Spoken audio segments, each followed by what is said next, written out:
Me llamo Samuel Ciprés La Rosa y tengo 45 años. Me defino como una persona creativa, introvertida y muy curiosa. Soy un macarra sentimental, soy el típico rockero, o sea, muy macarrilla, ¿qué pasa? Pero luego soy un moñas en realidad por dentro. Todos los impases de la vida me han hecho una persona muy sensible. Amo el amor, que diría el de la canción.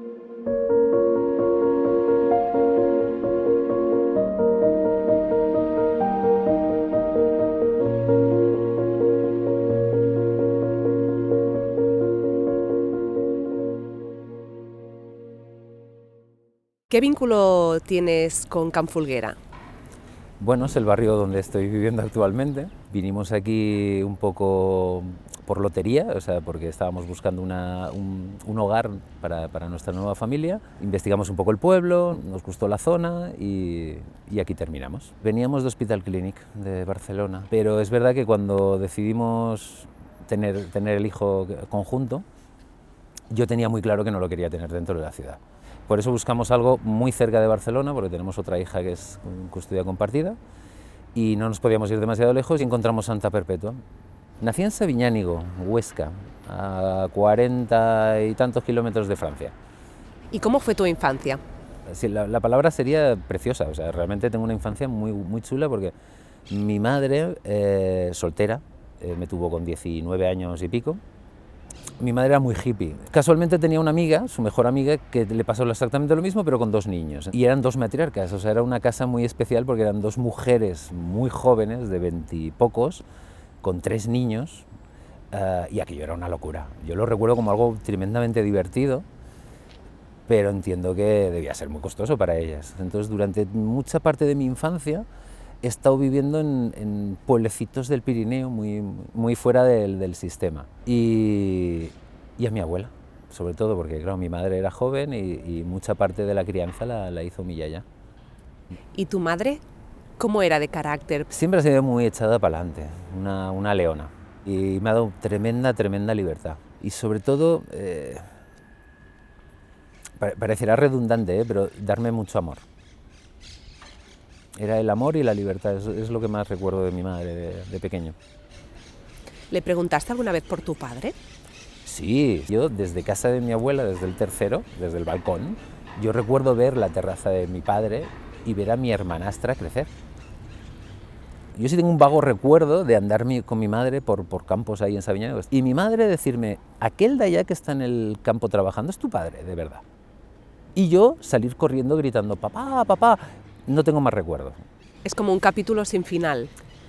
Sí, de hecho no tiene final porque hace ya 10 años o así, de repente me contactó una señora para decirme, oye, tú eres Samuel, que sepas que tu padre está muerto.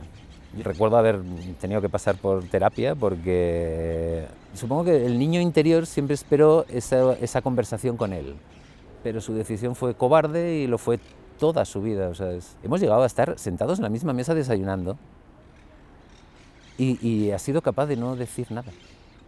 Ni él me reconoció, ni he hablado nunca con él. Supongo que es algo que va en mí, por eso soy tan crudo a veces a la hora de decir las cosas, porque prefiero ser crudo que ser cobarde. Y entonces es algo que me sorprende, que una persona pueda llegar a tener un hijo y no haga nada al respecto. Es algo que ¡bum!, me hace estallar la cabeza. ¿Cómo fue tu adolescencia? Eso ya fue otra cosa muy chunga. Mi madre, en el 92, el año de las Olimpiadas, yo tenía 12 años, decidió, porque era una madre muy enrollada y me quería dar muchas experiencias, entonces me pagó un billete a Caracas. Mi madre tenía una amiga, Eloísa, que su expareja vivía en Caracas. Iba a casa a pasar el verano. Íbamos 2 niños en un avión de Iberia y nos recogían en el aeropuerto de Caracas y luego al revés. Yo hasta entonces era un niño tremendamente alegre, extrovertido, abierto al mundo, sin malicia Pero dio la casualidad de que el señor al que íbamos allí, que era su casa, era un pederasta. Durante la estancia todo fue bien hasta que sucedieron varias noches en las que hubo un intento de violación. Hubo tocamientos, hubo una experiencia muy chunga con 12 años. Entonces yo volví de aquel verano extraño, muy cambiado. Mi madre lo vio, obviamente. Me estuvo llevando a algunos psicólogos, pero nadie sacó nada de ahí. Y yo, particularmente, claro, con 12 años, olvidé el suceso. Se suma que mi adolescencia fue venir a Barcelona con mi madre y fue chunga porque yo descubrí lo que era el bullying y yo era un niño muy gordito y eso me hacía sentir muy mal, me hacía sentir mal cómo me trataban. Estuvimos en Sant Pere de Ribes, en varios sitios, luego estuve en Barcelona y me juntaba con gente no muy apropiada para mi edad. Fue una etapa bastante oscura. Y bueno, después de unos años así de la ESO muy turbios, conseguí centrarme un poco y decidí ir a Huesca a estudiar. Y en esa vorágine, de repente un día, ¡pum!, me vino a la cabeza que a mí con 12 años me había sucedido aquello. Y se me fue el mundo abajo. Me deprimí, estuve en terapia bastante tiempo, tomando antidepresivos. Con 20 años. Con 20 años. Aquello lo remonté, decidí estudiar, entonces estudié diseño gráfico, ilustración. Entonces, bueno, decidí que ya me quería mudar a Barcelona, que era un poco mi sueño desde joven, y acabé en el mundo editorial. Sí, había conseguido lo que hacía años quería, que era trabajar en el mundo de las revistas, de los libros. Me han flipado las revistas desde niño y llegué a cotas altas en mi profesión. Vino una crisis de la empresa donde estaba trabajando, hicieron un recorte y yo fui uno de ellos. Y esto ya me pilló con cerca de 40 años. Fui tirando y decir, bueno, parece que lo estás consiguiendo, Samuel, va, no has caído del todo. Y vino el COVID. Y el COVID lo destrozó todo. Fue como, ¡boom!, caí en el agujero hasta el fondo y dije, vale, que este era el suelo de verdad. ¿Ese despido se convirtió en una oportunidad? Lo ha sido, realmente, si yo siguiera en la editorial donde estaba trabajando, seguiría siendo un cretino. Me daba una tontería a la cabeza muy bestia, una tontería poco humana, poco realista, poco social. Era un poco igual, estás intentando ser alguien que no eres, Samuel. ¿Fue volver a ti? De alguna manera, sí. Tenía el ego en las nubes. Me he descubierto a mí mismo durante estos últimos 5 o 6 años. Lo que sí soy es bastante humano y bastante empático. Todo lo que yo había construido no me dejaba ser yo. Entonces, de alguna manera tampoco era feliz. Alguien de la oficina me dijo, oye, ¿por qué no esos posits que haces tú de vez en cuando con caricaturas nuestras y tal, ¿por qué no los subes a Instagram? Y de repente me di cuenta que lo que me apetecía no era dibujar esas tonterías, sino cosas del día a día. Y poco a poco lo de los posits se convirtió en que cada vez me dibujaba más a mí mismo en situaciones que me pasaban. Entonces poco a poco fui creando el personaje del señor Bigotes, que de hecho con el tiempo me acabó llamando esta propia editorial. Oye, mira, que hemos descubierto tu cuenta, que nos parece muy interesante este enfoque que le das desde el lado masculino y acabamos publicando un libro. ¿Y crees que está habiendo una deconstrucción real de esta masculinidad? En una parte de la sociedad masculina sí, en otra no. De hecho es más, creo que hay una especie de revuelta, de ver que se va a acabar ese privilegio y están muy enfadados. Si no sabemos los hombres bajar del burro y admitir que somos humanos, que lloramos, que lo pasamos mal, pues estamos jodidos. El libro lo dedicas a tu madre. Sí, sentía que en parte se lo tenía que dedicar a ella. He sido criado por mujeres. Mi madre, su mejor amiga y mi abuela. 3 mujeres. Sentía que de algún modo le necesitaba decir gracias. Gracias por haberme dejado estar aquí, no haber abortado en Londres en su momento y que yo esté aquí. Gracias, mamá. ¿Y el señor Bigotes ha encontrado su lugar? Ahora mismo sí. Sí, he estado perdido durante mucho tiempo hasta que conocí a Nuria. Nuria es ímpetu, es impulso puro y empatía. Yo creo que es una persona muy especial. No pensé nunca que podía conocer a alguien por el que sentir tanto amor. Nos compenetramos de una manera que no había pensado con nadie. Le propuse tener un hijo, ella ya tenía una niña y me dijo que sí. Cuando eres padre dejas de tener a tu persona por delante y pasas a un tercer, cuarto, quinto plano. Esto es una experiencia de vida muy bestia.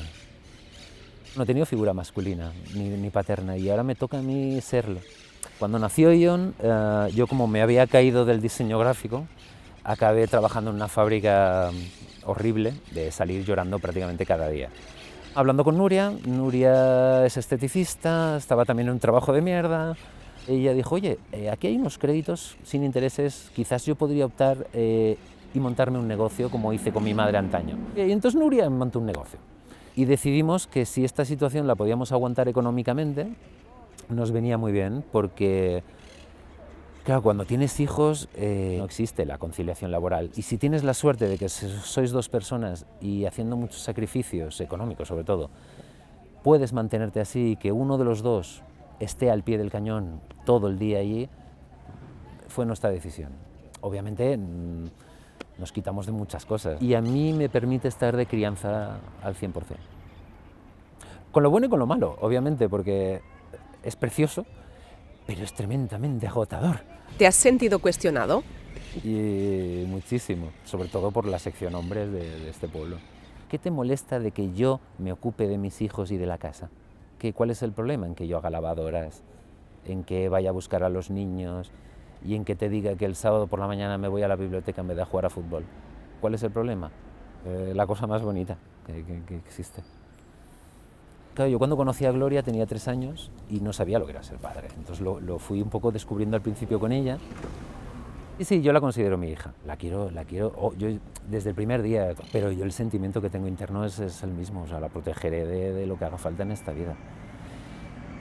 Ion, que es el pequeño, me cuesta mucho hablar de él porque es que me emociono. Todas mis mierdas de traumas los he transformado en algo precioso. Y me emociona de pensar en él. Me está enseñando a ser una persona mejor.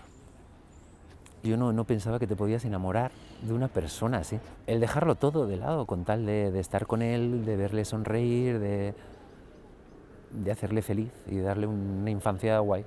¿Vas a retomar el arte gráfico? Sí, porque lo tengo muy abandonado y empiezo a tener tiempo.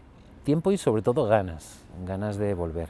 Y mi cerebro, sobre todo mi cerebro, está volviendo a pensar en viñetas. ¿Qué más te gusta hacer? Me gusta muchísimo la montaña, me gusta perder de vista los seres humanos, los coches, los ruidos. Mi entretenimiento es el conocimiento del universo. Pues a mí la astrofísica es algo que me flipa.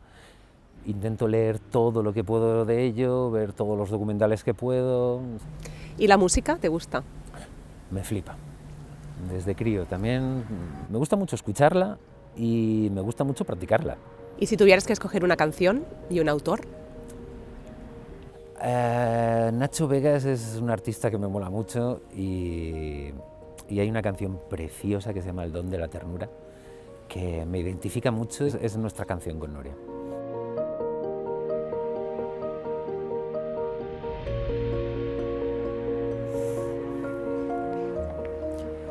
Si la sigo escuchando lloraré. Es una canción que trata sobre el don de la ternura, que lo tenemos todos, en dejar de ser egoístas y tratar mal a las personas que tienes alrededor. Si tú cuidas del resto, el resto cuidará de ti. Y esto tiene mucho que ver con mi filosofía de vida y con la familia que estamos haciendo con Nuria. Siempre les decimos, somos un equipo. Y siempre les enseño que si algo es más pequeño que tú, lo has de proteger. Es una ley en esta casa. ¿Un deseo para el barrio que os ha acogido? Pues mira, quizás tenga que ver con la canción. Yo les desearía a todos tener más ternura. No la veo, me cuesta verla.